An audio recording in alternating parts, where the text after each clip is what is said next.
If you watch the news or read articles on the internet, apparently there's a labor shortage, at least in industries like retail, fast food, unskilled labor. But here's my question. If there's apparently a labor shortage, why don't companies just increase the wage to attract more people? We're going to answer that question in this video.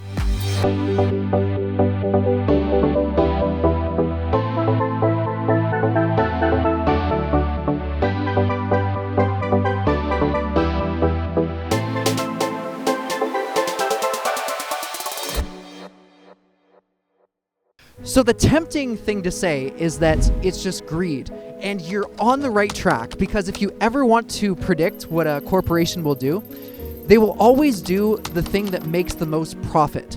So you're right that you can predict what a corporation does based on what is the greediest thing to do. But in this case, that doesn't fully answer the question, because think about this. If they're motivated by maximizing profit, and if they say there's a shortage of employees, then wouldn't it maximize their profit even more if they hired more people by paying a slightly higher wage? Even if we agree that they're just maximizing profits, why aren't they trying to have enough employees if they claim there's a labor shortage, and they could accomplish that by just paying a bit more? Wouldn't that increase their profits? Here's what we have to look at. Imagine there's a business and it has a certain number of employees. The question you have to ask is, how much extra money would the business make if they hired someone else? We're not talking about what their current overall profit is. Remember, they're going to do an action if it overall increases their profit. Whether or not they're profitable already is kind of irrelevant. It's like a sunk cost. So think about this. If a business has a certain amount of employees, it's making money, but how much would that money increase by hiring one more person? Well, without that one person, it's true that the rest of the staff are overworked. It's true that maybe there'd be some more customer service, but does that really increase their profits that much? If you have a clothing store, if you don't have any employees, then obviously you wouldn't be making money. But if you have just slightly too few to the point where it's annoying the crap out of all your customers, how much extra money will you really make by making your customers have to wait a bit less time? You will make some, because customers will have a better experience. But the problem is, are you really going to make an extra $100,000 a year? That's the question. The issue is that a lot of these types of service jobs, it's ugly, but it can be done with an understaffed amount of people. So the companies feel like if they hire more people, they're not going to make that much more money, because if you really overwork a small number of staff, you can get almost the full money from the customers.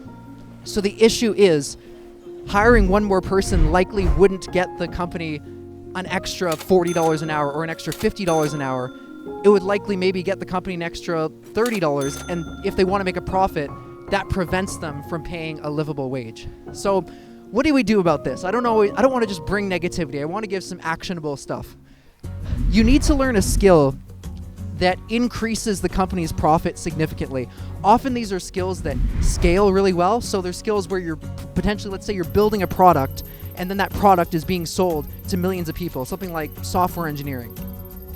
That's not the only high-income skill, but if there's a potential to scale something to millions of users, then they can actually make the argument that having a slightly better product, even if it only has slightly more sales, that just scales to such a large extent. So having a skill that can magnify the profit of a company will make it so that it's actually profit maximizing for them to pay you more, so that they can increase the sales significantly.